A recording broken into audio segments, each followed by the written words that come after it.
현재에서 과거로, 과거에서 현재로 라반트 타임머신 시작합니다.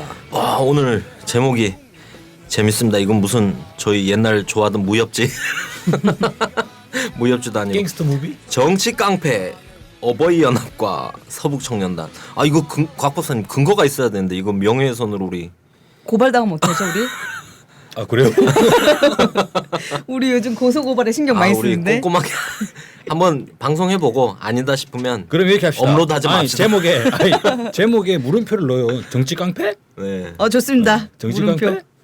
어버이 연합과 서부 청년단. 아 그래도 우리가 그럴 순 없지. 느낌표로 갑시다. 그럽시다. 느낌표로 갑시다. 제목을 정한 사람은 곽 박사님이니까. 네. 네. 그것만 정확하게 하고 느낌표로 가는 거죠. 네. 지금 우리 저기 곽 PD님이 계속 크크 아 하시는데. 그러네. 제작자 네. 책임이죠. 네. PD님이 해주세요. 제작자가 네. 주는 거대로 우리가 하는 거니까. 네 시작해 보겠습니다. 이번 방송 정치 깡패 어버이 연합과 서북 청년단 곽 박사님 해설 부탁드립니다. 네. 한국 사회에 그죠? 저희 방송이 뭡니까? 라디오 반민특위, 반민족 행위자를 처벌하는 반민특위잖아요. 반민특위가 여전히 필요하다는 것을 입증하는 이슈가 바로 나왔죠. 그것은 바로 어버이연합. 어버이연합은 지난날 서북청년단을 비롯한 이런 반공단체와 뗄 수 없는 관계가 있습니다. 바로 오늘날의 서북청년단이 어버이연합인 것이죠. 그분들이 제일 잘하시는 말이 뭔지 아세요? 니들이 애미비도 없어? 뭐 이런 건데 그런 말씀 계속 하시면서 젊은이들 막 윽박 지르고 막 거의 폭력처럼 막 이렇게 하시곤 하셨었는데 그런 모습들보다 제가 가장 이분들 보면서 정말 어떻게 진짜 어른이 저럴 수 있지 이렇게 싶었던 거는 사실 세월호 참사 이후 이분들이 보였던 행동들인데요. 특별법 제정을 요구하면서 유가족들이 단식 농성하고 하는데 그 농성장 앞에 가가지고 우리 또 유민 아빠 김영호 씨였죠. 뭐 의혹을 밝혀야 된다 이러면서 김진효라는 단체를 막 만들어가지고 생각나네. 예, 김영호에게 진실을 요구합니다. 이러면서 김진효라는 단체를 만들어가지고 뭐 양육비 얘기하고 뭐 애들 안 키웠다 막 이런 얘기하고 그래서 사실 우리 유민 아버님께서 뭐 통장 내역까지 공개해야 되는 이런 일들도 있고 그랬었고 또 이 단식 투쟁하는 데 가서 막 뭐 치킨 시켜 먹고 뭐 짜장면 시켜 먹고 막 이랬잖아요. 자기들도 원래 단식이라고 얘기해놓고 네, 단식이라 그래놓고 막 폭식 투쟁을 한 거죠. 이건 밥이 아니잖소. 그래서 짜장면 먹고 햄버거 먹고. 그러니까 막 이런 막 자기들은 퍼포먼스라고 하는데 정말 얼마나 인간 이하의 행동들인지 전 이런 걸 보면서 우리 사회 어른들이 어떻게 저럴 수 있나 어른이라고 하는 사람들이 단식 투쟁 저는 많이 했거든요. 근데 단식 투쟁을 많이 한 사람으로서 단식 투쟁의 명예를 훼손한 어버이 연합을 제가 고소하겠습니다. 근데 이뿐만이 또 아니에요. 사실 이제 세월호 참사 있고 일주기 때까지도 우리 여전히 진실 규명이 요원한 상태에서 열었던 이 일주기 추모제 때도 맞은편에 그 동화면세점 앞에다가 진짜 이따만한 막 이런 거 세워놓고서는 뭐 세월호 선동 세력 규탄 집회 막 이런 걸 열어가지고 본업으로 돌아가라. 인양하고 싶으면 니네 돈으로 해라. 막 이런 구호 제창하고 막 이랬었잖아요. 본업이 뭡니까? 본업이 부모들 아니었어요. 유가족들. 그러니까요. 돌아갈 수 없게 된 건데. 저는 그래서 사실 영석이 어머니 아버지가 어느 영상에 보니까 영석이가 외동 아들이었다고 하더라고요. 그래서 아이를 잘 키우기 위해서 열심히 돈을 벌었는데 이제 그 키울 아이가 없어서 일을 뭐 하는 것이 의미가 없다 이런 얘기를 막 하셨었는데 그런 엄마 아빠들한테 본업으로 돌아가라 이렇게 얘기하는 것이 참 얼마나 비상식적인 일인지. 어버이가 아닌 거죠. 그쵸. 그러면 이름을 고쳐야 됩니다. 어버이 연합이 아니라 뭐 더 살펴보겠지만 관변 연합입니다. 관변 연합. 청와대 선봉대, 국정원 선봉대. 자, 어버이 연합의 문제점 하나씩 살펴보겠습니다. 첫 번째부터 뭘 살펴볼까요? 네, 첫째는 일단 막무가내로 대든다는 면이 있어요. 뭐 이성도 없고 논리도 없어요. 그래서 어쨌거나 여론을 만들어낸다. 대체로 보면 하나의 예를 한번 말씀드릴게요. 첫째, 먼저 북한을 공격합니다. 북한 공격은 거의 뭐 타의 추종을 불허하죠. 어르신들이 또 무리하시네. 네, 그 2009년이었어요. 2009년 4월 5일에 그때 북한이 인공위성 발사했거든요. 어버이연합회는 광화문에서 북한 미사일 화형식을 개최했어요. 근데 여기서 뭐 어떤 일이 있은 줄 아세요? 광화문 광장에서 불을 막 지르니까 경찰들이 그걸 막아야 되잖아요. 그래서 경찰이 소화기로 불을 끄려고 하니까 그 불이 막 타고 있잖아요. 경찰들에게 불방망이를 휘두른 거예요. 아 그 사진은 네. 너무 유명하지. 다 기억나시죠? 예. 정말 유명한 사진 네. 아닙니까? 무슨 뭐 300이란 스파르타쿠스도 아니고 할아버지가 불방망이도 조그만 것도 아니에요. 팔뚝만한 것도 아니고 한 3m? 막 불도 손잡이까지 활 그 뜨겁지도 않나 봐. 불이 거의 손 있는 데가 다 하는데 불이 활활 타는 거 가지고 와 우리가 만약에 그랬으면 이건 구속이지. 바로 구속이지. 구속 정도가 아닐까. 이거는 사회적으로 매장 당하는 거죠. 네. 그리고 또 그때 어떤 회원은 뭘 했냐면 경찰이 신나를 뺏었다는 거예요. 그래가지고 경찰이 멱살을 잡고 경찰 멱살 잡으면요 지금 보면 테러 방지법에 테러범으로 잡힐 수 있어요. 아 요즘은 데모하다가 제가 한 거 아닙니다. 짭새라고 그런다고 누가 네. 그거 가지고도 명예훼손 공권력 명예훼손으로 해가지고 연행 해서 막 잡으려고 그러고 네네. 근데 하물 그럼 짭새라고 하지 뭐라고 합니까? 보세요. 경찰에게 불방망이 휘두르고 멱살을 잡아버리면은 경찰 입장에서 공권력이 생명의 위협을 느끼잖아요. 테러 방지법 된다니까 이게. 그리고 민주 인사 진보 단체를 공격하는 게 아주 또 이 악랄한 그런 면들이 있습니다. 김대중 전 대통령 그리고 노무현 전 대통령에 대해서 이른바 부관 참시 퍼포먼스를 벌였죠. 그것도 기억납니다. 네. 그때 김대중 전 대통령 이 국립현충원에 안장됐거든요. 전직 대통령이니까. 거기 뭐 이승만 전두환 다 있잖아요. 박정희도 있잖아요. 거기를 해야지. 그렇지 아니, 않습니까? 뭐라 그랬냐면 친북 세력의 알박기. 그리고 그때 진짜 이거는 입에 담을 수가 없어요. 김대중을 파내고 우리가 거기에 묻히겠다. 지네가 뭔데? 완전 뭐 하는 거예요 지금? 그런 거 아닐까요? 그 현충원에 아까 말씀하셨던 대로 이승만도 있고 박정희도 있고 거기가 그런 데인 줄 아나 보구나. 그러니까 이 어버이 연합 어르신들은 딱 그렇게 봐도 그런 분들이 묻히는 곳이면 당신들도 묻혀야 된다. 또 어떤 일이 있었냐면요. 2013년에는요. 그때 문재인 당시 이제 후보님이 대선 출마 시사하는 발언했어요. 대선 출마 뭐 염두에 있다. 어버이 연합이 어떻게 한 줄 아세요? 문재인 화형식을 또 했네. 왜? 대통령 선거에 출마한다는데. 근데 불을 막 이렇게 질러도 법에 걸리지 않습니까? 그러게 말이에요. 진보 단체들은 전혀 그런 걸 할 수 없는데. 예. 또 하나 어떤 일이 있냐면요. 서울시장 보궐선거 당시에 박원순 후보가 그때 출마했지 않습니까? 그때 어버이 연합 사람들이 뭐라고 한 줄 아세요? 박원순 2년 나와라. 이건 여성들이 명예훼손으로. 그죠. 이거는 박원순 시장이 여자인 줄 알았던 거예요. 이 사람들이 지금. 아니 근데 이분들 왜 자꾸 누가 출마를 하는 우리도 거를 복수합시다. 갖다가 박근혜 이놈 나와라. 그러니까 그러니까 논리도 없고 뭐 준비도 없어요. 내용도 몰라. 네, 그냥 막 때리는 거 그냥 되는 대로. 문자에 그래도 집회 제목이라도 알려줬어야지 미리. 서울시장 박원순 규탄 이런 것도 없이 그냥 몇 시에 어디로 나오셔 이렇게만 한 거 아니에요? 아니 했는데 박원순이 여자잖겠지. 이름이 여자 같아서. 숫자 돌림이 이 세대에는 여성들이 주로 그럴 숫자로 수 끝나지 있겠구나. 않습니까? 네, 그래서 그랬던 것 같긴 해요. 진짜 웃기네요. 근데 저는 이 굉장히 황당한 걸 많이 하잖아요. 어버이 연합이. 제가 또 황당했었던 거는 한 2010년쯤이었는데 서울시의회가 그 무상급식을 많이 그 당시에 다들 여야 할 것 없이 무상급식을 공약으로 가지고 나왔단 말이에요. 지방선거 공약. 그리고 나서 이제 서울시의회가 친환경 무상급식 조례안을 재의결한다 이러니까 이거에 또 분개한 이 어버이들이 오셔가지고 시의회 본회의장에 난입을 했죠. 난입을 해가지고 관계자들하고 기자를 막 폭행한 거예요. 근데 막 들이닥쳐가지고 무상급식은 빨갱이다 막 이렇게 외친 거죠. 막 사진 찍고 이런 말리는 사람들 막 때렸는데 이 가해자가 이제 경찰에 어쨌든 연행이 됐어요. 시의회 본회의장에 난입한 거니까 굉장히 큰 일이죠. 딱 경찰 조사에 가서 아니 노인들이 애들 뺨한테 때린 게 뭐가 죄냐 막 이렇게 얘기를 한 거예요. 빰 예. 노인이 애들 뺨을 때린 건- 이유 없이 때리면 죄가 된다는 걸 보여줬습니까?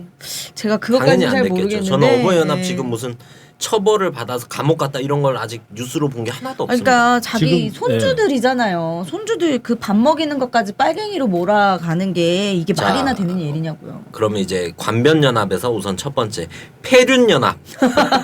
이게 폐륜이 아니고 이런 게 뭡니까? 폐륜이죠, 진짜. 손주들 아니에요. 손주들 자식도 아니고 그냥 생떼 같은 손주들 밥 먹이는 거 가지고 이 난리를 피면 이게 폐륜이 아니고 뭡니까? 아 이런 폐륜연합의 특징이 합리적이지 않다. 논리적이지 않다. 아까 말씀하셨던 대로 막무가내로 밀어붙인다. 이 뭐 일베랑 정말 비슷하네요. 온라인을 일베가 기승을 부린 다음에 오프라인에서는 관변연합, 폐륜연합이 기승을 부리고 있다. 네, 그리고 특히나 이제 여기서도 지금 예로 쭉 나온 거 보면 분단 세력에게 유리하고 통일 진보를 집중해서 공격한다. 아, 이 전반을 보면 이거야말로 21세기의 깡패. 그냥 깡패도 아니고 정치 깡패 집단 아닌가 어버이연합 생각이 됩니다. 네, 근데 이분들 진짜 말이 안 통한다는 걸 제가 최근에 한번 느꼈는데요. 앞뒤 논리도 없어요. 그러니까 지난번에 한번 제가 올 5월 작년이군요. 작년에 이제 국정교과서를 막 이제 통과시키고 막 이럴 때였는데 제가 이제 광화문 광장을 지나가는데 이 어버이 연합들이 와가지고 또 이제 국정교과서를 지지하는 집회를 막 하고 있었어요. 광화문 광장에서.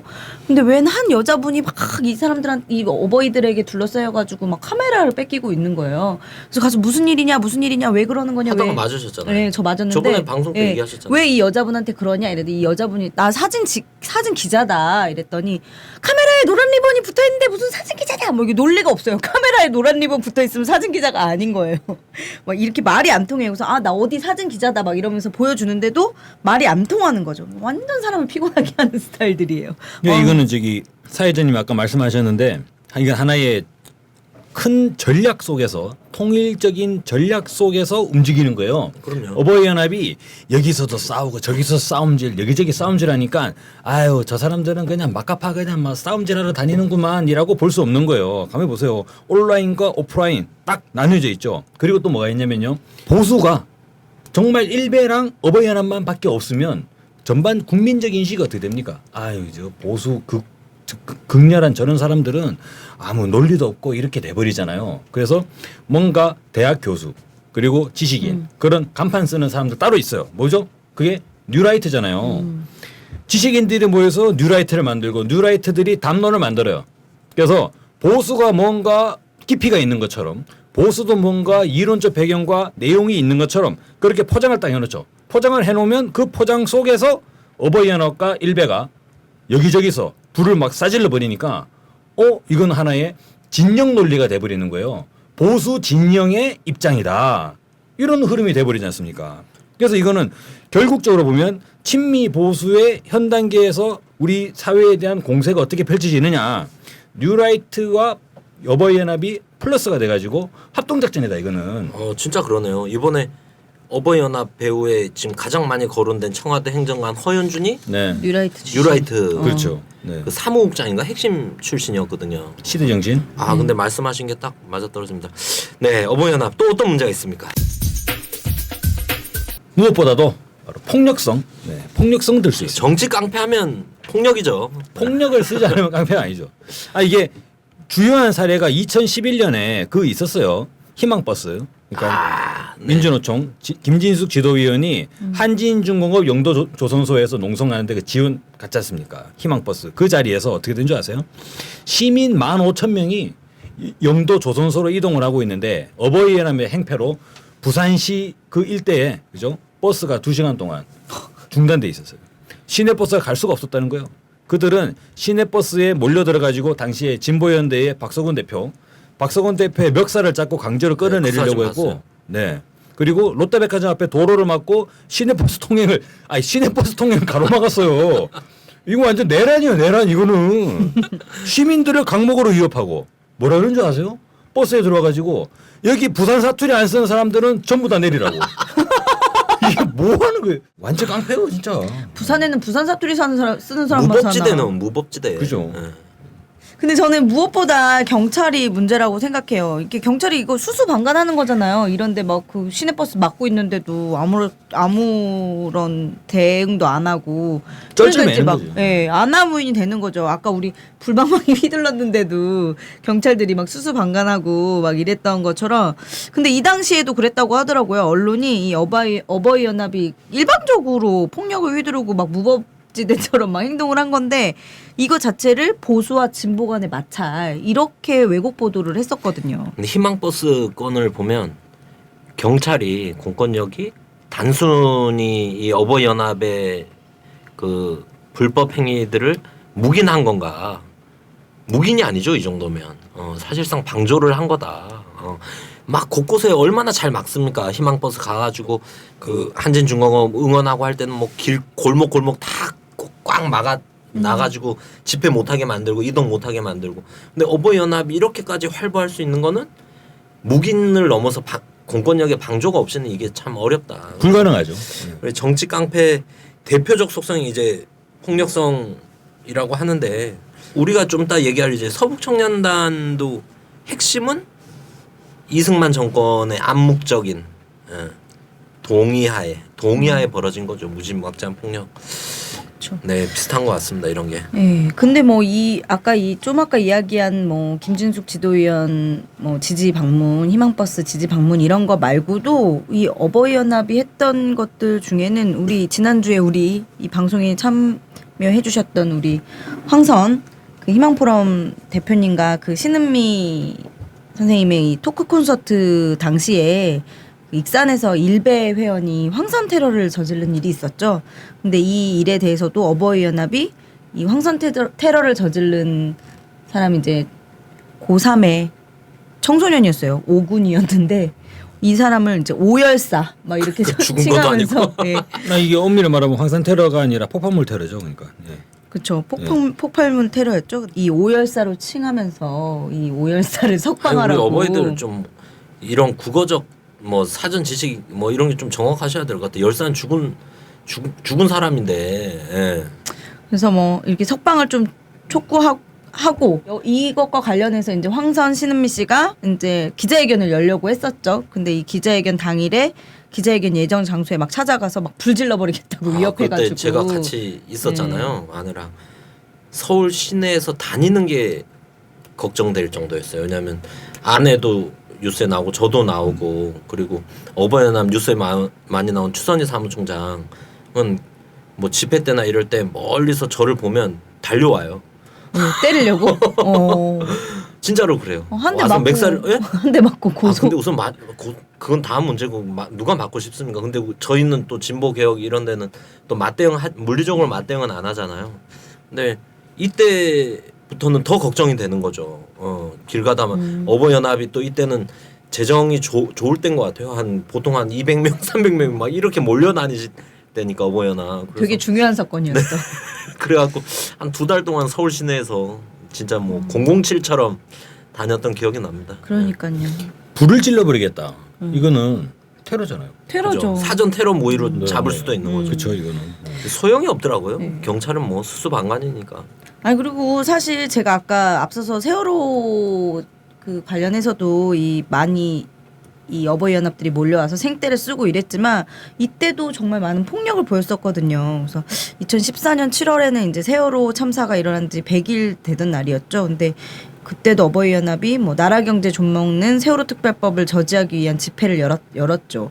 근데 이 집회를 지켜보고 있던 청소년들이 너무 안타깝고 답답한 마음에 막 눈물을 흘리고 있는데 아니 이 청소년들을 에워싸고 니네가 유족이냐 왜 쇼하냐 그리고 간첩이 시켰냐 아니면 이정희가 시켰냐 막 이랬다는 거예요. 근데 그러면서 이 청소년들한테 이 세월호 교통사고인데 해상교통사고인데 교통사고로 죽은 건데 니들이 왜 여기서 울고 있냐 막 이렇게 얘기를 했다는데 정말 아이들한테까지도 이런 모습을 보이는 게 너무 분노스러웠었어요 그때도. 아까 DJ 김대중 네. 대통령 부관 참지 얘기도 하셨는데 2011년에 그 FTA 지지 뭐 또 집회 이런 거 하면서 어버이연합이 노무현 대통령 오늘 같은 날 이런 방송 이런 내용을 언급하는 것조차 참 불편하지만 저희가 오늘이 참 5월 23일이죠. 네. 네. 노무현 대통령도 부관 참시 퍼포먼스를 했어요. 어버이연합이 FTA 지지한다. 노무현 나와라. 막 이러면서 사실 돌아가신 분들에 대한 기본적인 예의가 있잖아요. 아무리 정치적 뭐 입장의 차이 이런 거 있다고 해도 근데 대통령 돌아가신 슬픔이 다 가셔지지도 않은데 또 어버이연합이 노무현 대통령 부관 참시 퍼포먼스를 했습니다. 이 사람들 완전 맛이 가는 사람들이에요. 폭력도요. 물리적인 폭력도 있지만 실제로 그 추선희 사무총장이 막 때리러 오고 그런데 물리적 폭력도 있지만 욕하면서 심리적으로 때리러 와요. 네. 욕하면서 저 새끼 잡아 하면서 막 저 새끼 잡으래. 네. 언어 폭력 그리고 이제 그 심리적인 위압감을 주는 그런 폭력도 상당히 중요한 요소지 않습니까? 이 어버이연합은 공권력들이 자기에게 쩔쩔맨다는 그런 점들 악용해가지고 완전히 막가파식으로 거의 이거 대한민국 사회의 치외법권에 위치해 있는 거 아니에요? 거의 주한미군이네 완전히. 네. 주한미군 그렇잖아요. 그러네요. 주한미군 어떻게 밖에서 사건 발생해봐요 어떻게 됩니까? 모든 뉴스를 봐보세요. 경찰은 헌병대에 인계했습니다. 이렇게 끝나거든요. 맞아요. 처벌 안 하잖아요. 이번에 헌병대 인계하잖아요. 외관 기지에서 폭발이 몇십 번이 터졌는데 그렇죠. 왜 이번에, 터졌는지 네. 아직 아무도 몰라요. 맞아요. 그러니까 어버이연합도 뉴스도 안 나와. 마찬가지예요. 어버이연합도 뭐 이를테면 경찰에게 잡혀갔어. 경찰서 갔어. 구체적으로 어떤 처벌 어떻게 되는지 나오지 않지 않습니까?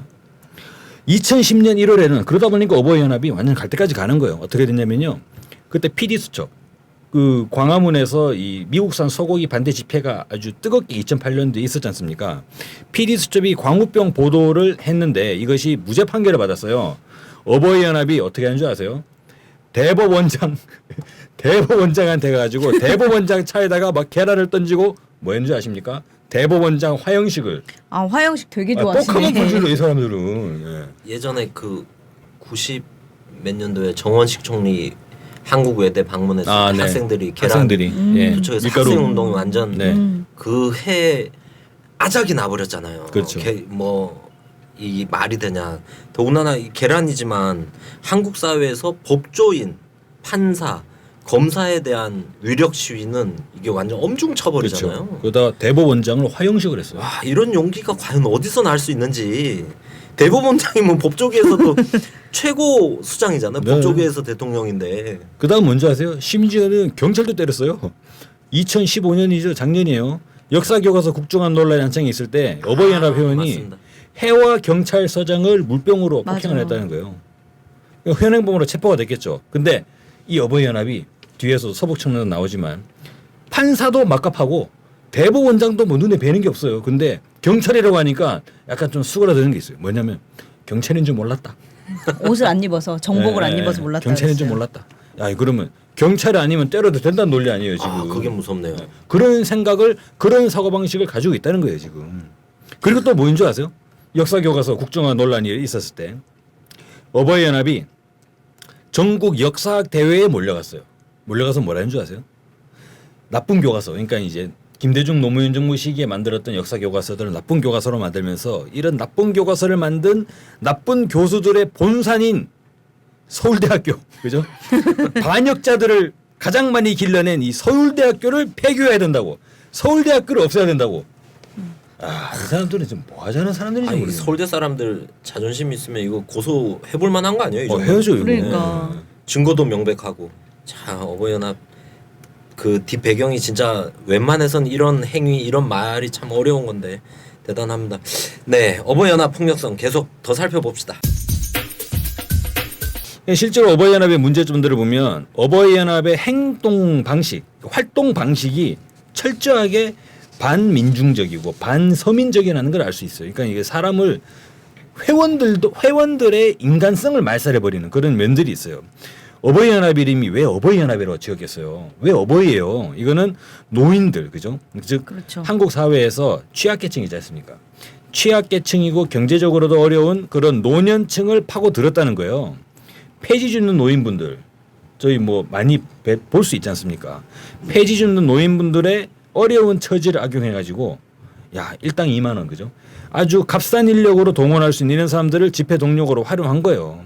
우리 노인분들의 이런 경제적 궁핍, 그리고 노인분들을 보면 왜 주로 이런 지난 70년대 시기, 즉 군부 독재 시기에 감정과 정서에서 아직 완전히 좀 벗어나지 못한 그런 노인분들의 이런 이데올로기적인 후진성 이런 부분들을 활용한 아주 악랄한 단체 이렇게 볼 수 있죠.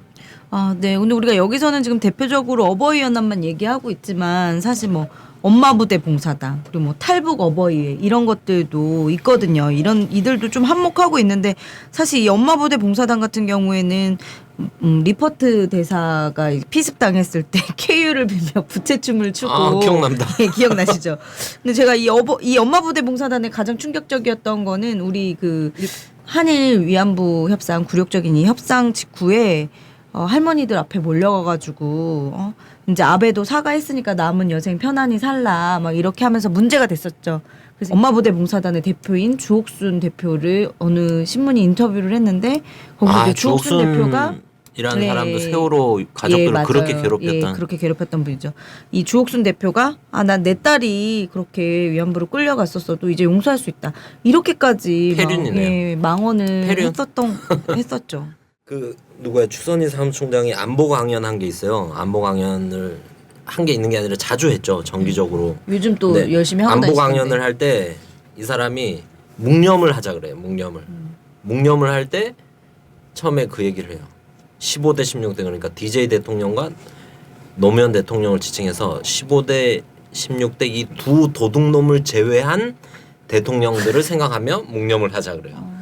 대단하죠. 이게 왜 이때까지 또 사회적 문제가 안 되는지도 저는 너무 신기하다. 근데 이러면서 이제 박정희만 대통령이라는 거예요. 유일한. 뭐 어버이연합 사무실 가면 뭐 박정희 사진 있고 박근혜 사진 있고 한다잖아요. 여기서 뭐라 그러냐면 이 노인들한테 노인들이 위층에서는 식사를 하고 지도부가 어버이연합 나머지 노인들 밑에서 컵라면 드신다 그러잖아요. 그러면서 여기서 대놓고 얘기를 해요.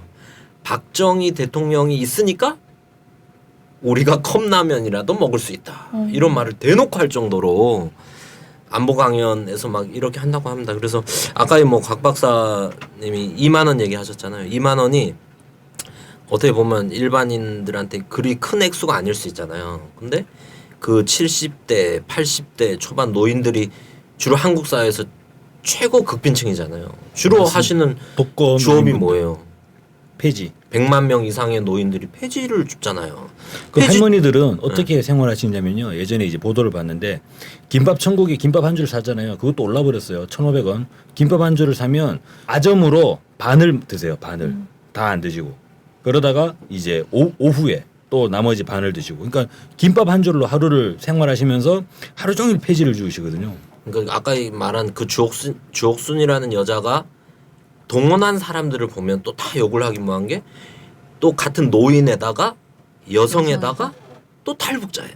3D 업종이라 그러는데 가장 안 좋은 약자 소외계층이 탈북 여성 노인들을 또 모아 놓은 거다. 이게 얼마나 악랄한 겁니다. 이거를 동원하고 이용했다는 게 단돈 2만 원을 가지고 2만 원도 제때 줬는가도 사실 의혹이 제기되는 게 있잖아요. 상황에 따라서. 그래서 뭐 EJ 얘기 많이 하는데 이거는 약자를 가지고 약자를 공격하는 약자들을 모아서 돈으로 참 너무 악랄하고 질적으로도 매우 저질 단체다. 라는 생각이 이렇게 돈에 팔려 가지고 이제 민중들을 팔아먹고 우리 이웃들을 팔아먹고 이게 바로 정치 깡패의 특징이지 않습니까?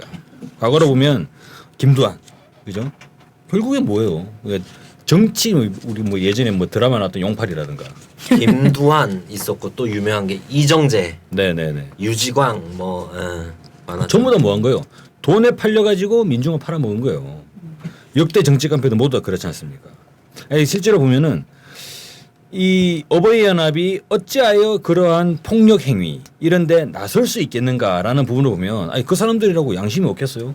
그 어버이 연합에 뭣도 모르고 진짜로 있겠죠. 문자 그러니까 메시지. 선글라스 많이 쓰잖아요. 그거 다 선글라스 끼잖아요. 그 이유가 있다니까요. 양심이 있는 거예요. 근데 그것을 어떻게 하는 줄 아세요? 애국이라는 이런 기제를 동원해 가지고 그들에게 도덕적 감정을 이제 마비시키는 거죠. 이른바 그 굴절된 애국 논리로 뭡니까? 방공, 예. 애국. 그들의 행동의 대상을 전부 다 빨갱이로 취급해버리는 거예요. 빨갱이 때려잡는 건데 뭐가 문제냐고. 가자고.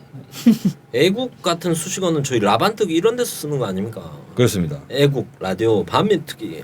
그래서 이런 데서 참 실제로 안타깝습니다. 매국노들 나라를 망망치고 나라를 팔아먹는 매국노들을 애국자인 것처럼 그렇게 만들어 놓고 매국적 행위 이거 해외 토픽에 나가봐야 진짜 대한민국 이거 얼굴도 들 수가 없어요.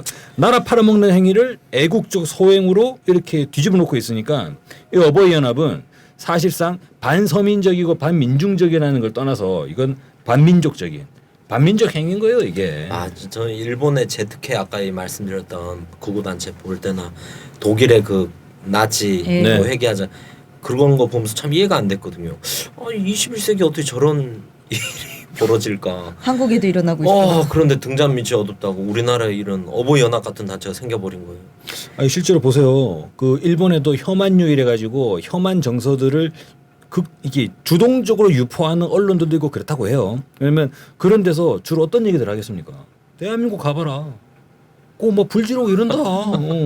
걔네 그런 애들이다. 그러니까 예. 부끄럽습니다. 또. 이거 완전 이거 나라 팔아먹는 거예요 지금 이게. 근데 이 어버이 연합이 이제 사실상 관변 단체라는 게 완전히 드러난 거잖아요. 이제 네 번째 문제인데요. 이게 이 어버이 연합이 청와대에게 지시를 받았다는 것이 완전히 드러났는데 그 요즘 문제가 되고 있는 청와대 그 허현준 행정관 아직도 청와대에 계신 것 같은데 이 사람에게 직접 지시를 받았다는 거는 추선인 사무총장 어버이 연합의 추선인 사무총장이 직접 언론 인터뷰에서 얘기를 했죠.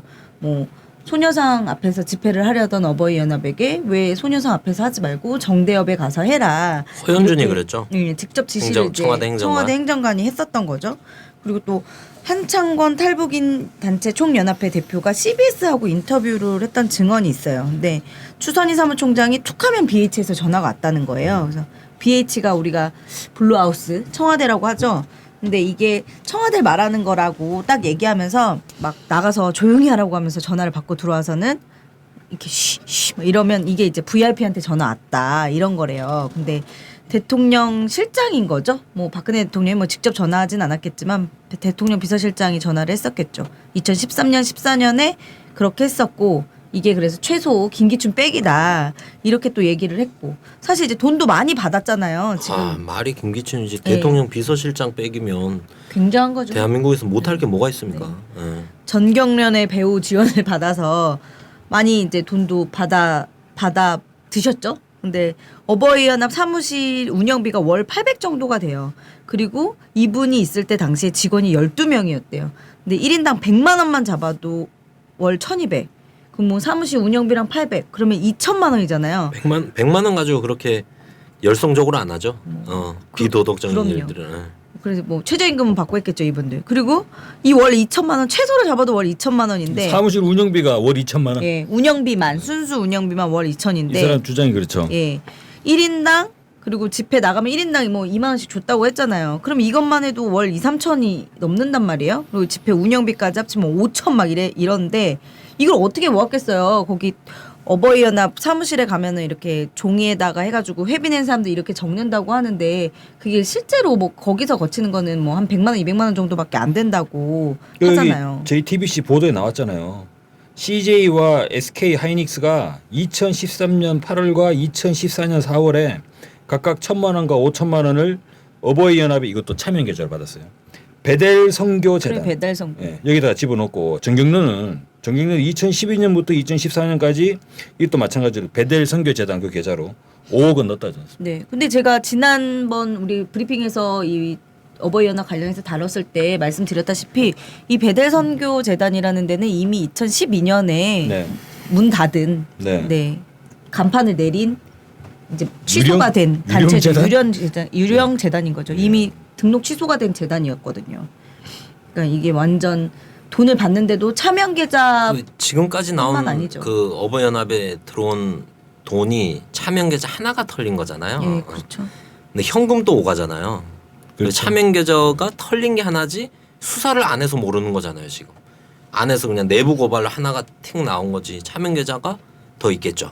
아니 근데 이거 왜 빙산의 일각이라는 얘기가 내부에서 맞아요. 지금 나오잖아요. 이거를 수사를 하겠다고 했고 박근혜 대통령도 검찰 조사에서 부적절한 있던 게 나오면 적절하게 조치하겠다라고 했는데 왜 도대체 수사를 안 하는 거죠? 추선이 사무총장 소환 안 하는 게 너무 신기하잖아요. 네, 계속 지금 돌아다니면서 저 엊그제도 저기 추선이가 오히려 지금 뭐 그 누구지?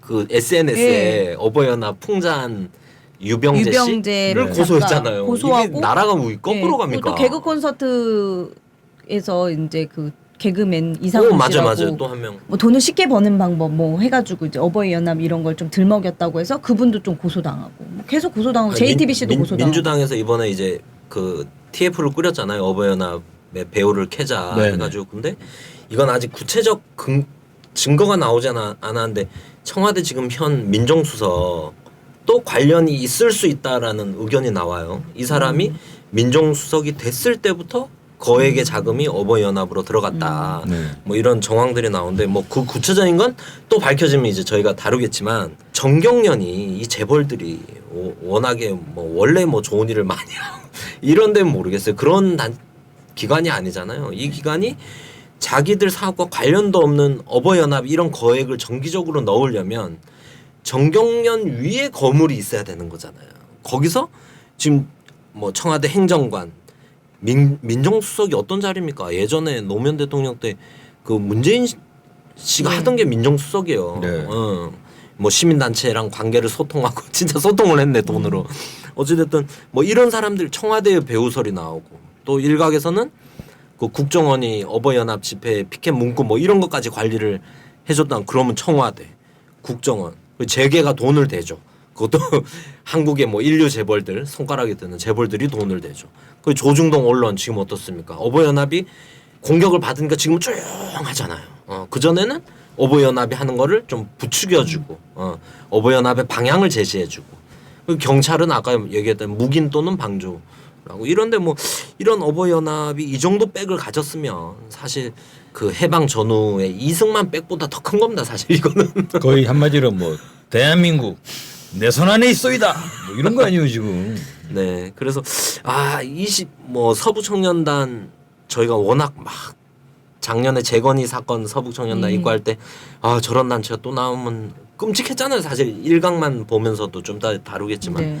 근데 이미 재건이 된 겁니다. 사실 어버이연합으로 서부 청년단이 재건이 된 거다. 네, 하여간 그 뿌리가 좋지 않습니다. 어버이연합의 뿌리를 이제 제대로 한번 파헤쳐야 될 것 같습니다. 네, 바로 지난날의 서북청년단. 어버이연합이 누구를 롤 모델로 하고 있나? 어버이연합의 롤 모델. 네. 한번 롤 모델 서북청년단 무엇입니까? 서북청년단은 그 1946년부터 그러니까 미군정기예요. 이것도 골 때리는 거예요. 미군정기에 이 38선 이남에 대한민국 아니죠. 미군정기니까 38선 이남 사회에서 온갖 정치 테러, 백색 테러 등을 자행을 하면서 이른바 진보적 혁신계 이쪽의 인사들을 탄압을 하고 이 테러를 했던 그런 이 단체라고 할 수 있습니다. 서북청년단의 서북은 뭘 말하는 거냐면 여기 은이 이제 이 서북 지역이라고 할 때 주로 평안도, 황해도 즉 북한을 말하는 거예요. 서북청년단 북한 청년단이에요. 북한 청년단. 이게 어떻게 서북청년단이 되냐면 잘 보세요. 1945년 해방이 됐어요. 해방이 되니까 38선을 경계로 해서 물론 그때는 일본군의 무장 해제를 비밀로 하면서 38선 이남은 미군이 진주하고 38선 이북은 이제 소련군이 진주했지 않습니까? 그러다가 이 북쪽에서는 어떻게 됐죠? 사회주의 계열의 정권이 계속적으로 추진해 나가고 남쪽에서는 난리가 났잖아요. 이승만이 들어와가지고. 그런데 그 당시에 북쪽에 있던 친일파들은 어떻게 됐습니까?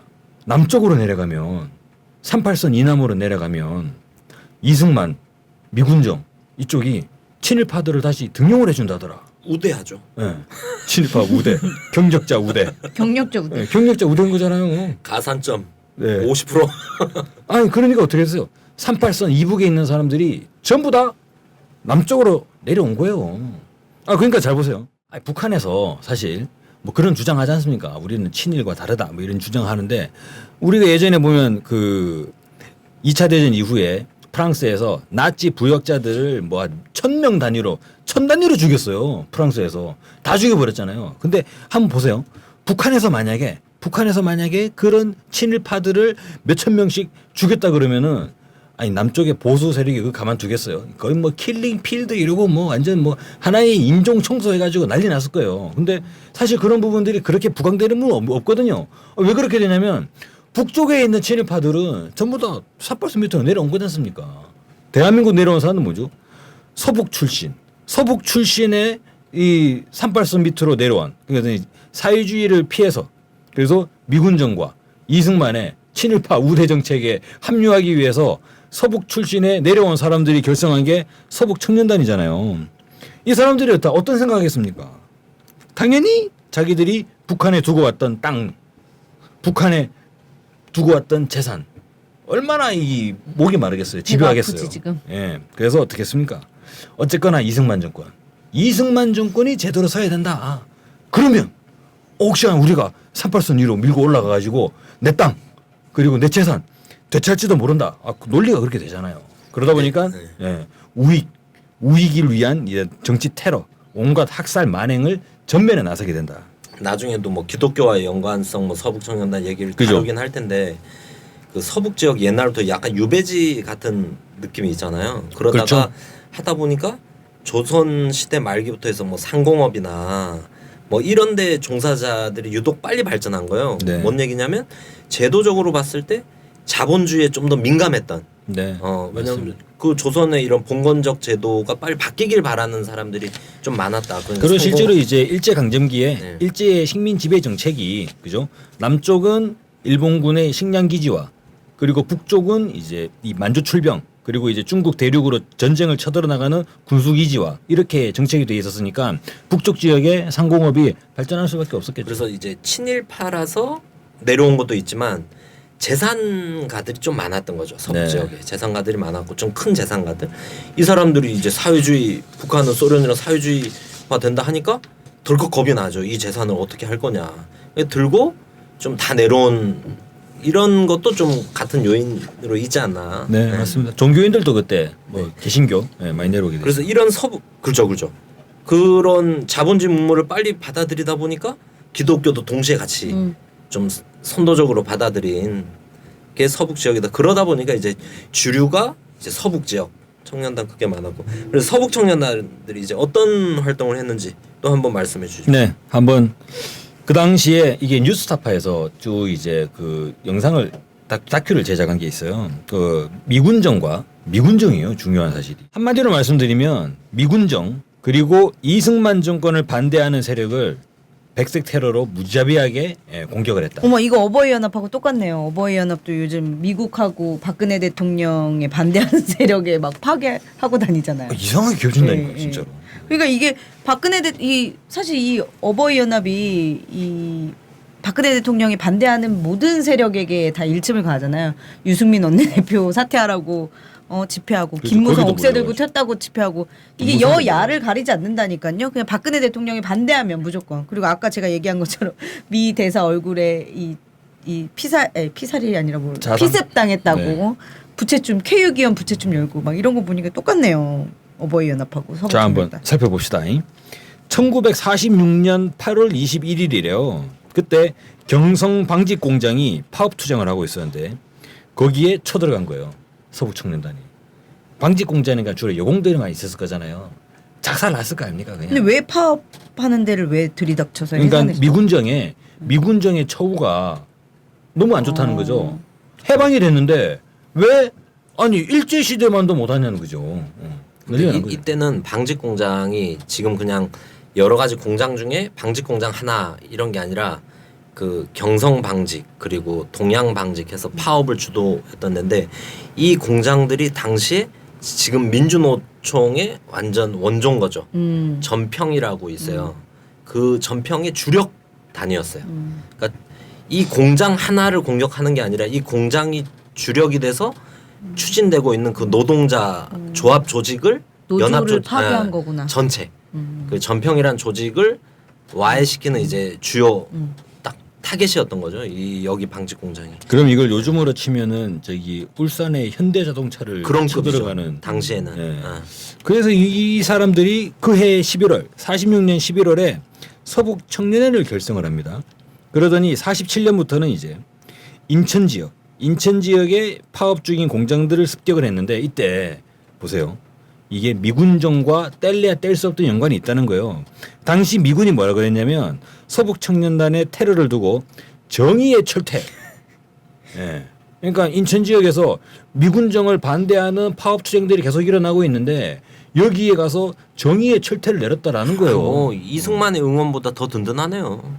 군정 치하였으니까. 그죠. 그리고 아까 저희가 어버이 연합에서 그 폭발물 이 투척 사건 얘기했잖아요. 1947년 7월 7일에는 부산에서 그때 이 당시만 하더라도 그 혁신 계열의 활동들이 되게 활발했던 것 같아요. 동학 혁명을 다룬 연극을 공연하고 있었는데 이 연극 공연장에다가 다이너마이트를 던져. 아 미친놈들은. 예. 지금 연극처럼 100명 200명 보는 게 아니잖아요. 옛날 이때는. 그죠. 옛날에는 1000명 예. 2000명 이렇게 모여서 봤다 그러더라고. 아니 그 다이너마이트 던진 거예요. 이거 뭘로 볼 수 있습니까? 우리가 흔히 중동 지방에 볼 수 있는 그런 폭탄 테러잖아요, 그냥. 예. 그리고 1947년 8월 달에는 이제 남노당 그때는 남노당이 있었죠. 남노당 경상도당을 습격을 하고 8월 23일에는 하루에 3군데를 쳐들어가거든요. 그래서 우리 김은봉 선생 인민공화당 쳐들어가고 그리고 민주주의 민족전선회관을 쳐들어가서 점거합니다. 당시 청년단체인 민해청 이 3군데 건물을 동시에 점거해버려요. 점거만 했겠어요. 집기 다 부시고 뭐 다 작살을 내버렸겠죠. 더 황당한 건 뭔지 아세요? 이거 황당한 게 아니라 충격적인 거예요. 1947년 9월 달에는 갈 때까지 갑니다. 부산지검 검사를 살해해요. 검사를 죽여버려. 어? 서북청년단이 9월 10일에는 언론사 사장을 죽이는 거죠. 이러다가 47년 11월 다 죽이네. 예. 아 이거는 살해의 위협도 아니고 뭐 죽여버리는 거예요 전부 다. 그래서 처벌을 안 받더라고. 예. 47년 11월에는 이제 어떻게 됩니까? 이제 4.3. 예. 4.3으로 이들이 제주도로 몰려가기 시작하죠. 아. 제주도에서 거의 완전 피해 대학살극을 벌이게 됩니다. 물론 그 이후로는 제주 4.3 사건은 너무나 이 충격적이기 때문에 뒤로 따로 말씀드리겠는데 서북 청년단의 관계한 게 뭐가 있냐? 바로 백범 김구 선생의 암살. 안도희 서청 출신이요. 이 서북 청년단 나중에 어떻게 된 줄 아세요? 48년도에 대동 청년단에 합류하고 49년도에는 대한 청년단에 흡수가 됩니다. 근데 그 대동청년단은 우리 지난번에 다뤘던 국민방위군 사건 때 이 악행을 저질렀던 이 나쁜 놈들 아닙니까? 그 이승만 휘하에. 예. 이게 또 서북청년단 결국 이승만의 친위 부대였네요. 그러면. 이게 결국은 한통속으로. 그러네요. 한통속으로 간다는 거죠. 그러니까 그 당시에 우리 최대 10만 명을 그죠? 아사, 동사 시켰던 그 국민방위군 뿌리가 같다는 거죠. 서북청년단 테러의 이 극단이라고 할 수 있겠죠. 바로 제주 4.3 항쟁을 진압하는 과정에서 나타났습니다. 서북청년단은 원래는요 1947년도에 제주도지사 경호원의 신분으로 들어왔대요. 서북청년단의 당시의 실질적인 직함은 경찰 보조원이었어요. 경찰이 아니었어요. 이후에 4.3에 이어가지고 여수 순천 여순 항쟁까지 일어나자 서북청년단은 당시에 초기에 200인 부대를 결성합니다. 제주 내에서. 이 200인 부대가 돌아다니면서 온갖 폐악질을 전부 다 저지른 것이죠. 잠정적으로 볼 때 4.3 항쟁 전반에서 서북청년단이 대략 한 1000여 명이 제주도로 몰려갔다. 이렇게 보여주고 있어요. 이 사람들이 어떻게 한 줄 아세요? 우리 경찰 보조원이니까 정식적인 급여가 없잖아요. 공무원이 아니잖아요. 그런데 제주도에다가 따진 거예요. 아니 달라고. 우리 후원금 지원금 달라고. 그러다가 거부하니까 제주도의 행정 2인자인 제주도청 총무국장을 죽여버려요. 그렇게 다 죽여버려. 고문치사 고문을 하고 죽이죠. 예. 때려 죽인 거죠. 때려 죽인 거야. 경찰 보조원이. 그러니까 경찰 보조원이 뭐 정무부지사 행정부수장. 예, 거의 요즘으로 치면 정무부지사를 잡아다가 두드러 패 죽인 거예요. 그게 뭐였습니까? 부녀자를 겁탈하고 그죠? 재산을 갈취하고 마음에 안 드는 자 두드러 패고 완전 제주도 전체를 피해 바다로 잠그게 만들었다. 아 이때 오죽하면 어른들이 애들을 울면 그런데요. 옛날 우리는 호랑이 온다 그러잖아요. 귀신 온다. 근데 이때는 서청 온다 그러면 애들이 뚝 얼마나 무서웠겠어요. 진짜 사람을 죽이니까. 네. 그 실제로 서청들이 돌아다니면서 온갖 이제 이를테면 뭐 집에 들어가지고 이렇게 되는 거잖아요. 반발한데 야 너 나랑 살자. 싫어? 그날 죽는 거죠. 야 이 집에 이거 좋은데 해가지고 뭐 이제 이 괴짝 하나를 들고 나와요. 아니 아저씨 하면 뭐야 하고서 칼 날라가는 거잖아요. 난리가 나니까 주민들이 어떻게 됐어요? 서청의 만행을 피해가지고 서청이 없는 데로 피해갈 거 아닙니까? 근데 제주도는 섬이잖아요. 갈 데가 없잖아요. 어디로 가겠어요? 한라산. 산으로 갈 수밖에 없지. 산으로 갈 수밖에. 그 산은 다 어떻게 됐어요? 나중에 이후에 군경의 초토화 작전 때 전부 다 학살당하지 않습니까? 그 초토화 작전에서도 서청이 적극적으로 나섰다는 거예요. 그 이후에 노무현 정부 때죠. 그 제주 4.3 사건 진상조사 보고서가 나타났는데 여기에 기록된 그 당시에 서청 출신의 경찰이 이윤도가 있어요. 이 이윤도는 주로 보면 이제 경찰이 마을에 들어가게 되면 청년들, 그죠? 그러니까 도망가 있는 사람들 있잖아요. 예. 그런 도피자들을 이제 도망 못 가게 하기 위해서 이른바 대살이라는 거예요. 대살. 대살은 뭐냐면 가족 중에 호구 조사했을 때 사람이 비어 있잖아요. 그러면 그 가족을 도피한 사람 대신 죽이는 거죠. 그 도피자 가족들을 죽일 때 그냥 죽이잖아요. 지서를 끌고 가서 모진 고문을 해가지고 두드려 패 죽이는 거죠. 일본 놈들보다 더 잔인하네. 그죠. 일본 놈들이 아마 학을 띨 것 같아요. 이 사람들이 총살터로 끌려갈 때는 거의 제대로 걷지 못할 지경이 됐는데 이윤도가 칼로 찔러 죽여라 라고 했는데 한 80명을 그죠? 스스로 칼로 찔러가지고 전부 다 등을 찔러 죽였어요. 근데 주로 보면은 가족들이잖아요. 가족들. 그러니까 주로 여성들이 많을 거 아니에요. 젖먹이를 안고 있던 이제 애엄마도 있었는데 애엄마를 찔러 죽여버리니까 젖먹이가 옆에서 울면서 바둥거리지 끄지 않습니까? 젖먹이 아기를 칼로 찔러가지고 그거를 이제 하늘로 쳐들었다는 거예요. 그건 이 사람이에요. 이게. 인간이 아니네 인간이. 근데 뭐 이윤도도 유명하고 또 서청 출신 경찰 중에 정주임이라고 불리던 사람이 있었대요. 네. 정용철이라고. 얘는 매일 얘기를 했대요. 나는 하루에 한 명 이상 죽이지 않으면 밥맛이 없다고. 아우. 그래서 진짜 한 명 죽이고 밥을 먹고 네. 한 명 죽이고 밥을 먹고 진짜 그런 놈이 있었다고. 그래서 아까 대살 얘기하셨잖아요. 네. 그래서 집에 갔는데 남편이 없어. 부인만 있어. 남편 어디 갔어? 없잖아요. 그럼 대사를 해야 되잖아요. 대사를 또 데려가가지고 그 불에다가 그 총검 있잖아요. 총검 네. 불에 달궈갖고 밑에서 찌르고 위에다 또 그래도 죽잖아요. 가만 놔둬도. 근데 머리에다가 또 휘발유 부어서 불 붙여놓고 뭐 그런 진짜 유명. 근데 이렇게 죽은 게 이게 다 입산자만 죽은 게 아니잖아요. 이게 보면 그렇죠. 2만 5천에서 3만이 죽었다 그러는데 10살이 안 된 애기들이 800명이 넘게. 이해가 안 되잖아요. 10살이 안 된 애들을 800명이 넘게 죽였어요. 그 60이 넘은 노인들을 요즘은 너무 고령화시대니까 60 넘어서 근데 그때 60이면 상노인이잖아요. 진짜 요즘으로 치면 팔순 노인이죠. 그런 노인을 네. 또 한 900명 가까이 죽이고 여성들을 3,000명을 죽였단 말이에요. 왜 그렇게까지? 이건 그냥 마구잡이 뭐 소 돼지 잡듯이 학살을 한 거죠. 제주도에서. 참 그 뭐 이런 뭐 살인마 집단인데 이런 집단을 가지고 이승만이 뭐라 그랬습니까? 서북 청년단은 가장 신뢰할 만한 토벌대다. 토벌대. 참 말이 나오지 않습니다. 결국은 이 서북 청년단도 이승만의 백이 있었기 때문에 그죠? 그리고 이승만과 미군정의 백이 네. 있었죠. 미군정의 보조가 있었기 때문에 근데 이런 극단적인 인간들을 모델로 2014년이었죠. 서북청년단 재건이 구성하려고 막 했었잖아요. 그래서 엄청 사회적 논란을 났었는데 뭐 과거에 서북청년단 중앙 집행위원이었다는 손진 총재라고 지금 돌아가셨나 모르겠네요. 그 당시에 2014년에 나이가 95세셨는데 이분을 총재로 선임하고. 이런 거시기들은 왜 오래 살까요? 왜 그런 줄 아세요? 너무 분해. 자기밖에 모르니까. 아니 손진이라는 그 노인이 양력을 막 자랑을 하는 거예요. 그러니까요. 서북청년단 네. 중앙 핵심이었더라고요. 선전부장하고 막. 중앙집행위원장이었다니까. 와. 그런 사람이 왜 아직도 살아있냐고.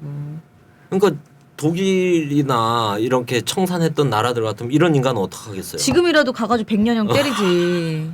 아, 이미 딱 대한민국 나라 쓸 때 딱 단두대 세웠어야 될 사람 아니에요. 그러면서 이렇게 이 사람 총재로 선임하고 뭐 장경순 전 국회 부의장, 김동길 연세대 명예교수 등을 고문으로 위촉을 하고 정암철이라는 아주 유명한 분이죠. 코스염. 예, 이 사람이 구구 결사 대장이 됐어요.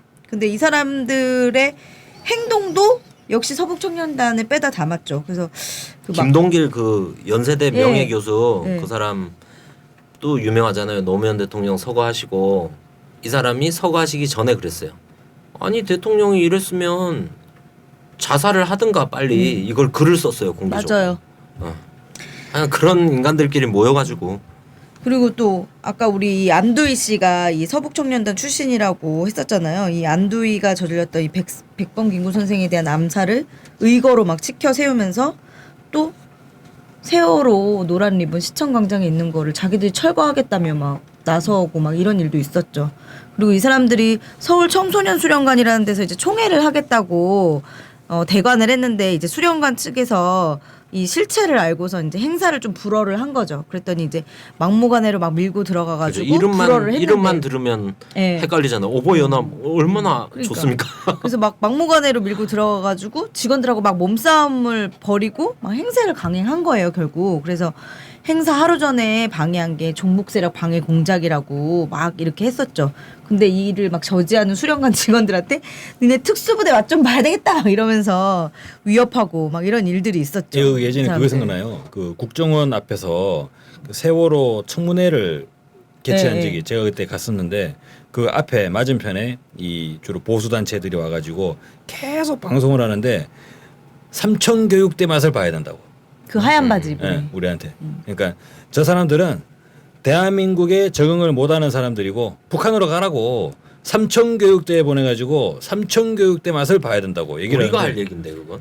아니, 그러니까. 그건 삼청교육대 깡패가 가야죠. 나중에 보내야죠. 아니 근데 이 삼청교육대 이런 얘기를 엄청 그냥 뭐 아무렇지도 않게 하더라고요. 그리고 이 사람들 주로 하는 말이 삼청교육대 가야 된다. 그리고 북한으로 가라 이런 말 진짜 자주 하거든요. 근데 이 서북청년단 재건이가 북한은 LA에도 뭐 지금 있어요. 남북 회담도 지금 못하게 하는데 북한은 어떨까? LA에도 이 서북청년단 재건이가 꾸려져가지고 LA에서도 LA에도 있거든요. 근데 제가 이제 미국에 방문했을 당시에 이 분들도 나왔죠. 서북청년단 재건이라는 사람들이.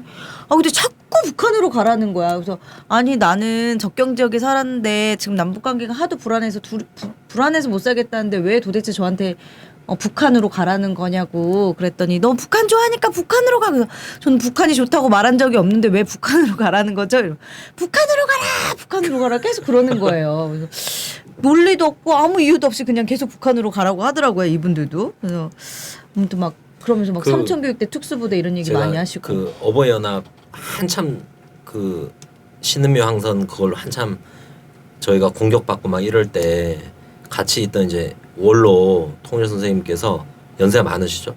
하는데 딱 끝나고 어버이연합 막 그 공격 막 받고 나서 그 얘기 하시더라고. 어버이연합이 막 이런 걸 진보 세력 공격하고 할 때 100명이 오면 100명 다 막 악독하게 하지 않잖아요. 주도하는 예. 사람들 나머지 돈 받아 욕할 때 같이 욕해주고 피켓 들 때 같이 나머지는 피켓 저기 들고, 선글라스 끼고 피켓으로 얼굴 가리고 있잖아요. 막 같이 가다가 막 이러면 움찔하는 할아버지들은 그냥 그런 거고 그래도 막 달겨드는 노인들이 있잖아요. 근데 그러면서 그 몇 명을 딱 하면서 2명인가 3명 지칭하면서 옛날 서청하던 놈들이 몇 놈 있더라고 보니까 안면이 있다고. 왜냐면 이 원로 선생님도 해방되시고 그리고 50년대 60년대 운동하시면서 서청 뭐 대한청년단 뭐 대동청년 이런 걸 보신 분이거든요. 안면 있는 놈들이 있다고 딱 하면서 몇 명을 아까 그 놈이지 막 얘기를 하시더라고요. 이게 이어진 거다. 결국 그놈이 그놈인 거예요 지금. 아까 그 재건이 할 때 손진이라는 네. 노인네 네, 있잖아요. 그러니까요. 이것도 아주 악독한 놈이잖아요. 그러니까 젊어서는 정치 깡패하면서 사람들 아무렇지도 않게 막 찔러 죽이고 나라 망치고 이랬던 사람들이 이제 나이 들어서는 어버이 연합이 돼가지고 나라를 지금 망치고 있는데 아 정말 지난날에 이 친일파 매국노들이 이제 이승만한테 막 빌붙어가지고 반공이라는 거 하나 달고서는 막 부활을 다시 한 거죠. 그리고 이승만 정권 당시에 이 반민특위가 문을 닫아서 이들을 제대로 처벌하지 못했던 게 너무 뼈저리게 아프네요. 일단은 보면 이 서북청년단이 48년 이후에는 이승만 정권 산하로 이제 미군정에서 서청이 위세를 떨치다가 이승만 정권이 수립이 되니까 이승만 정권 휘하로 재편이 되잖아요. 근데 그 뒤로 있잖아요. 그 뒤로 별로 없어요. 6.25 끝나고 나면 별로 없잖아요.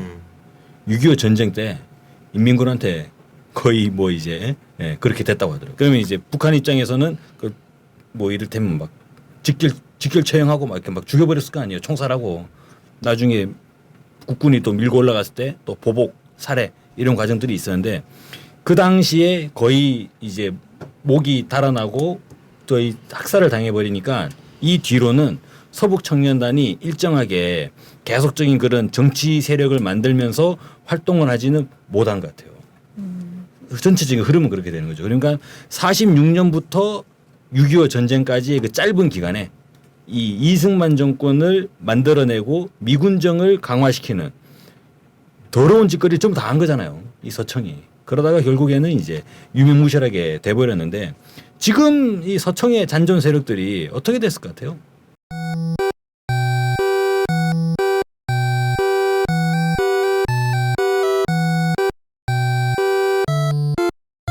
오늘날의 개독이라고 하잖아요. 개독. 이건 또 저도 물론 저는 이제 천주교 신자였어요. 일각에서 그런 표현하는 분들 있죠. 일각에서 그런 반공 기독교로 이어지는 거예요. 논리가. 반공 기독교 아까 잠깐 말씀드렸는데 38선을 내려오는 사람들의 종교인들도 있잖아요. 개신교. 이를테면 왜 막스가 그랬지 않습니까? 종교 나편이라고. 근데 막스가 이야기한 종교 나편이라는 부분은 이 지배계급. 그러니까 막스의 시각으로 볼 때 부르주아 지배계급이 종교를 활용하는 것을 프롤레타리아의 이런 현실에서의 해방이 아니라 왜 내세에서 해방하냐고. 현실에서 해방을 해야지. 다음에 죽으면 천당 간다.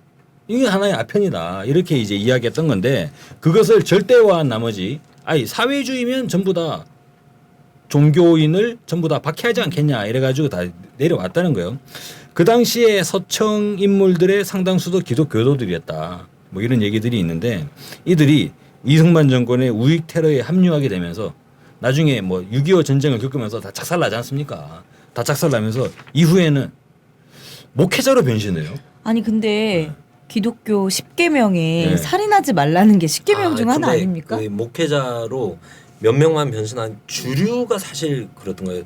아까 서북 지역에서 월남한 사람들이 대체로 이제 자본주의를 빨리 받아들이고 기독교를 빨리 받아들였잖아요. 한국에 엄청 큰 대형 교회 중에 유명한 거 영락교회가 영락교회. 네네.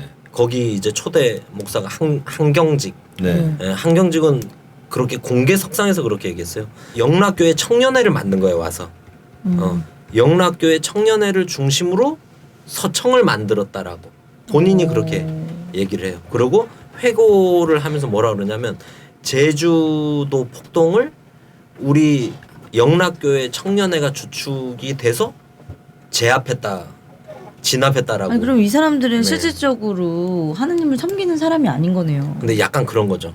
하느님을 섬기는 거죠. 옛날에 십자군 보세요. 제주도 학살 이걸 딱 보면 공산주의를 멸하고 나라를 살린다. 이런 기치를 들고 거의 십자군 전쟁이라 생각하는 거죠. 이 사람들은. 공산주의를 멸한다. 이거를 이교도를 멸한다. 이런 차원에서 하느님 이걸 잘 떠받들기 위해서 제주도에 공산주의를 멸하자. 이걸 완전 기치를 든 거예요. 신념화해서 자기들 딴에는. 이들은 이제 그거를 도덕적 양심을 이제 마비시키는 하나의 기제로 이제 종교까지 끌어다 붙이는 거죠. 이게 그거 있잖아요. 그 명맥이 이게 전통이 있어요. 이게 이어지는 게 고문기술자 이건환이 있지 않습니까? 이건환이 그거 목사였잖아요. 그러니까. 근데 또 그런 것도 있더라고. 아까 말씀대로 6.25 당시 때 뭐 이 서북 청년단 출신들이 많이 죽었다 그러는데 근데 또 이 정보력이나 권력을 가진 사람들이 또 그럴 때 잘 도망 다니기도 하잖아요. 좀 준비된 사람들은 군대에 많이 갔대요. 이거 딱 보니까 군대가 제일 먼저 북에 들어가겠어. 딱 보니까 군대가 왕이야.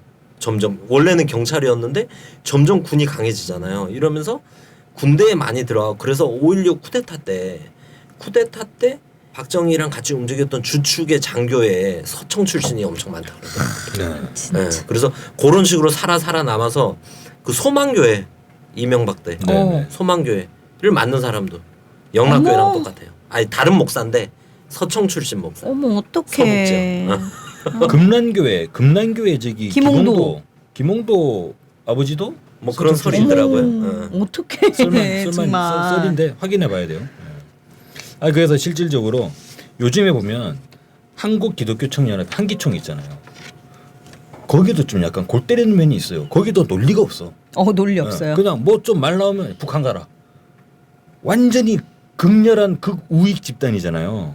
그러니까 이데올로기가 그 이데올로기가 오늘날에 그러니까 그 당시 그러니까 이승만 정권이 있던 반민특위 시절에 그 서북 청년단의 극렬한 그 테러 이데올로기가 오늘날의 그런 일부에서 보면 개독이라고까지 이제 비판받고 있는 반공 기독교 세력으로. 특히 뭐 대형 교회에서는 설교 때도 공개적으로 네. 반공 그건 아직까지 전혀 변함없이 이어지는 거잖아요. 아니 제가 예전에 학교 다닐 때요.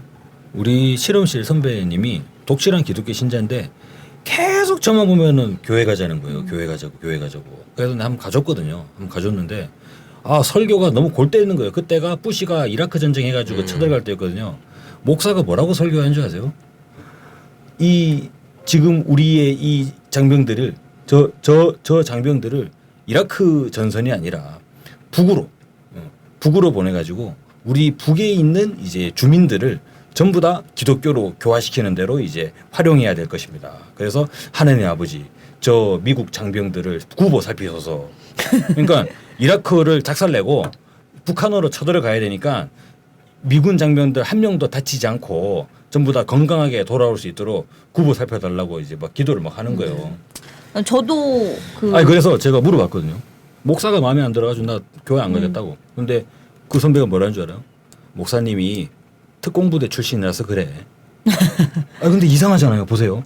특공부대 출신이 왜 목사를 하며 그 목사가 운영하는 교회가 왜 카이스트 앞에 있지? 그러게. 이게 이데올로기 공세가 느껴지는 거예요. 이게 그러니까 대형 교회 있잖아요. 뭐 금난교회, 영락교회, 소망교회 대형 교회들만 그런 극렬한 이 기독교적인 아니죠. 기독교도 아닌 거예요, 사실. 완전히 극우위적인 입장으로만 이게 포장되어 있는 게 아니라 주요한 지역에 그러니까 이 기득권층이 생각하기에 주요한 지역이라고 생각되는 그러한 단위나 이러한 지역의 교회들에다가 끊임없이 받고 있다. 저도 사실 이제 저희 시어머님이 교회를 다니셔가지고 우리 교회 얘기 계속해요? 근데 교회 저는 특집 다니는 2008년에 저도 어머님이 하도 교회를 가자 그래서 교회를 갔는데 뭐 한국에 내노라는 대형 교회인 여의도 순복음교회인데 거기 이상하더라고요. 목사님 조용기 목사가 설교하는 거 텔레비 틀어놓고 이렇게 보고 있더라고요. 근데 조영기 목사님은 좋은 일을 되게 많이 하시더라고요. 좋은 일을 물론 많이 잠깐 하셨는데. 사귄 여성한테 12억이나 주시고. 근데 좋은 일 많이 어떻게 하셨죠? 그게 마음이. 근데 그분이 그때 2008년이었어요. 그때 한참 이제 광우병 소고기 문제로 촛불 집회 많이 하고 이럴 때였고 저도 촛불 집회 굉장히 열심히 나갈 때였거든요. 근데 막 사탄이라 그러는 거예요. 지금 사회를 분열시키고 혼란하게 만든 사탄이라고. 그래서 저 그냥 집에 왔어요. 저도. 아니 근데 그렇게 좋으신 분이 그런 말을 하셔요? 네. 잠깐 사귄 여자한테 12억 주시는 분이? 그러니까 그 이데올로기가 정리하면 그러니까요. 서북 청년단의 네. 극렬 이데올로기가 지금 시기에 그렇게 이어지고 있다는 거예요. 행동으로는 이렇게 되는 거죠. 행동은 어버이 연합이 계보를 잇고 있는데 그 이데올로기를 양산하는 저는 이거 뭐죠? 극렬한 사실 기독교의 탈을 쓴 종교의 탈을 그 쓴 문창극이 유명하지 않습니까? 낭만. 맞습니다. 그래서 이 시점에서도 2016년에서도 반민특위는 정말 필요하다. 그러니까요. 우리 반민특위가 이렇게 해산된 게 너무 가슴이 아프네요. 그래, 네. 뭐 쭉 살펴봤습니다. 살펴봤고 이번에 뭐 어버이 연합 지금 털리고 있는데 여기가 다 알지 않습니까? 저희가 여기 꼬리 아닙니까? 꼬리 중에서도 가장 긴 꼬리 중에서도 가장 끄트머리 파닥파닥 하는 꼬리인데 이게 자르면 다시 나을지도 모르는. 근데 이게 몸통이 위기를 느꼈을 때 어떻겠어요? 이 꼬리를 그냥 도마뱀처럼 그냥 툭 자르고 그냥 가버리는 거 아닙니까? 이 운명을 잘 알아야 된다. 그 이승만에서 박정희로 넘어가면서 박정희가 뭘 했습니까? 자기가 수족처럼 써먹던 깡패들 다 그 사진 많이 봤잖아요. 이정재랑 유지강이랑 뭐 여기 나오는 뭐 이화룡이랑 뭐 이런 깡패들 앞에 이름 이정재 딱 세워서 손 묶고 양쪽이 군인들이 기관총 들고 서 있고 시내를 걸었잖아요. 그렇게 저는 깡패입니다. 반성합니다. 뭐 이런 글 써가지고 유치해. 그걸 조리돌림이라는데 깡패 입장에서는 엄청 치욕적이고 모욕적인 거죠. 그냥 그걸로 끝난 게 아니에요. 다 어떻게 했어요? 박정희가 61년에 전부 다 사형시켰어요. 사형을 바로 집행했어. 그리고 그 꼴이 나지 않으리란 보장이 없다. 그래서 지금이라도 빨리 회개를 이 회개를 또 교회 가서 또 회개가 어려운데 어쨌든 빨리 반성을 하시고 이 어버이 본연의 자세로 돌아가지 않으시면 이게 또 연세는 노인이시지만 이게 또 국가 범죄의 또 노인 문제가 고려가 될 수가 없는 거잖아요. 이 반국가 범죄를 저지르면 우리가 그런 연세를 고려할 수가 없다. 지금이라도 사회의 어버이로서 역할을 좀 잘 하시길 바라는 마음에서 우리 애정어린 충고의 방송이었다고 자족합니다. 네.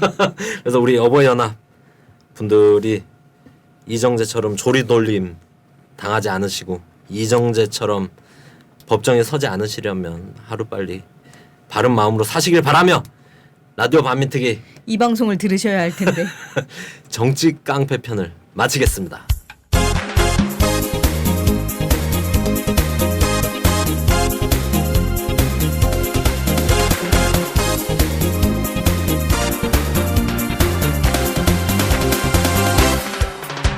나라를 팔고 민족을 팔아 한몫 챙기신 부자 아빠들 돈도 대물림 땅도 대물림 권력도 가진 부자 후손들 일본 장교가 대통령하고 친일파 후손들이 떵떵거리니 일본 놈들이 망언을 하고 이 나라 없인 여기며 조롱